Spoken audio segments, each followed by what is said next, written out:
another episode. Tonight we're going to kind of unveil or I guess go over a new series here on the channel. So without any further ado, let's go ahead and roll the intro and get this party started.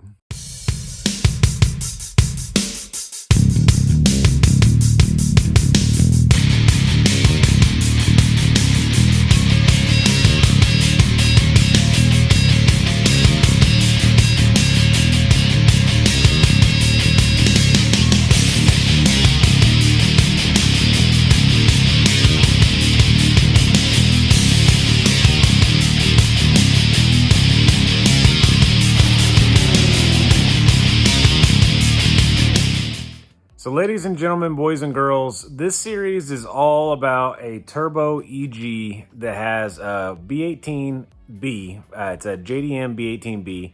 If you're a subscriber on the channel, have been around for a little bit, this car's been on the channel before. Back before I moved, we did kind of a homemade turbo budget build, boosted the car. It went through a couple different variations with exhaust. Got tuned a couple times, got a couple set of injectors, and we ended up selling that kit and then kind of starting over. So today what we're going to do is we're going to kick off a new series, and this series is all about this EG turbo. So another B18B non-VTEC, but overall a pretty fun little setup. We've done this a couple times in different variations with my hatchback for the Honda YouTube challenge, but let's go ahead and dive into it, and I'll show you what we're doing.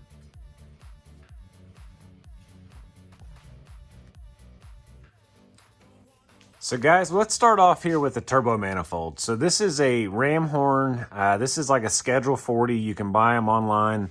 This one has a 44 millimeter wastegate option, T3 flange. So we're running a Rev 9 6062 turbo, or a 6160. It's a Rev 9 like 62 1 something like that.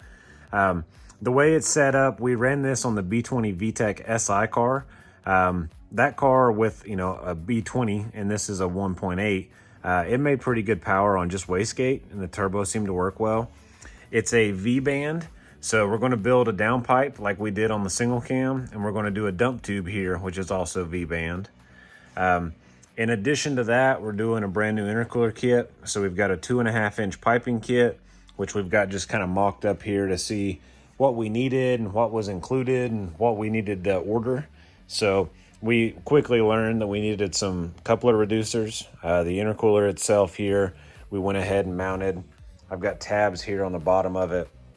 But once I got that mounted, there wasn't any couplers in the stuff we'd already ordered. So this is 3 inch, 2.5 inch piping kit, and we just use some tape to kind of scotch it together now.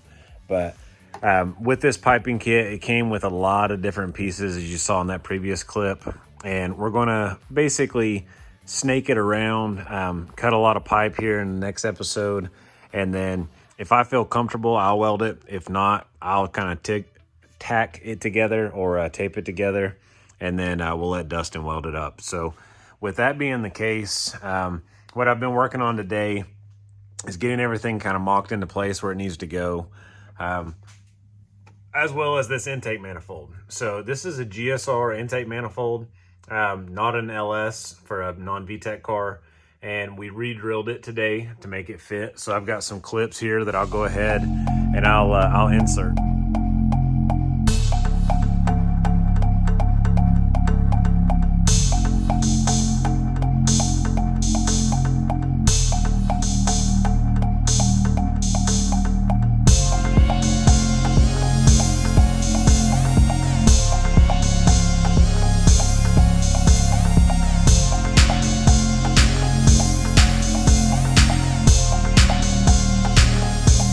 So with that being the case and re-drilling that manifold, I've got the stock manifold here that I've been just kind of picking items off of. So we were able to retain the stock idle air control valve.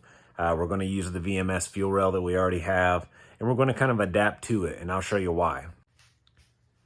Guys, back here is your factory fuel filter. Normally there's a bracket in which that I've already removed, but we're getting really close with the way that this manifold is designed and where the throttle body sits. So we're actually going to use an adapter that I've done previously, and we're going to convert this it's like 5/16 line to AN. So that way we can use an inline filter and go ahead and go over here to like a 6AN, which it will, will adapt to our VMS fuel rail. So with that being the case, we've got some items on order that should be here in a couple days. So we'll pick that up in the next episode. But overall, the intake manifold's ready to bolt back on. We basically need to get everything in its final resting spot. Once this coupler gets here, build an intercooler kit. Once the rest of the stuff's situated, build a downpipe. And then we're ready to go back to the dyno. So the plan is the single cam you guys saw in the previous series, we're going to tune them about the same time. Might not be the exact same day, but for you guys, it'll be in the same video. So overall, this car has a existing fuel system. We're just going to kind of adapt the line here to make it fit. And then from that point forward, retune the car. It'll be on Neptune. It's got a chipped ECU. And it also has Burton Racing's Boost by Gear. So we've got the PWM inside the computer. And we're going to route that around. So I'll show you guys how I did it. And a lot of that will be kind of something that if you're wanting to do this in your car that you could repeat. Or if you have any questions, just shoot me a message. Once we get to the exhaust, we're going to use some V-bands to actually flange it down below. I can handle all this here, so we'll take care of that. Here's the hard line that I mentioned. We're going to do our, actual vacuum routing. On the bottom of the manifold, I used one of these. And the way it's set up, I'm actually going to run the blow-off valve off one side and then the boost controller off the other side.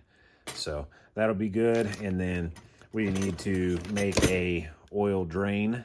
We have an existing oil pan here that already has the bung in it, which I probably will reuse just depending upon kind of how it needs to look. But right now, I believe we're going to be able to do that.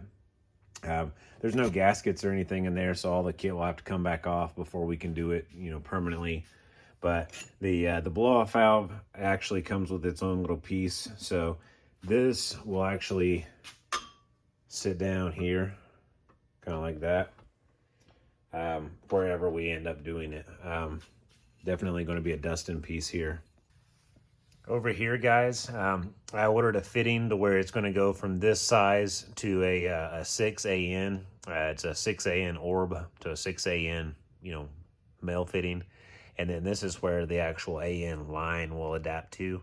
And then we'll have kind of like a line like this. And then a filter that will be in line. So it'll work. These are the Deca injectors we're going to reuse. So we'll need to move that over. I also need an IAT sensor, so we'll rub that over. And then we'll be off to the races. So guys, overall, I've had a pretty productive day getting the manifold situated, as you saw in those clips. The way I did it was very similar to the way I did the K20 for the F-Series. So if you're interested in that, if you got any questions, leave me a comment. From this point forward, we're just going to kick it off. So my plan is, if all goes well, I'll finish this puppy up in a couple of videos and kind of move on to some more fun stuff. So guys, there's a lot of suspense growing right now. I'm putting together a car for myself. You saw in a previous episode. I've just been gathering a lot of parts.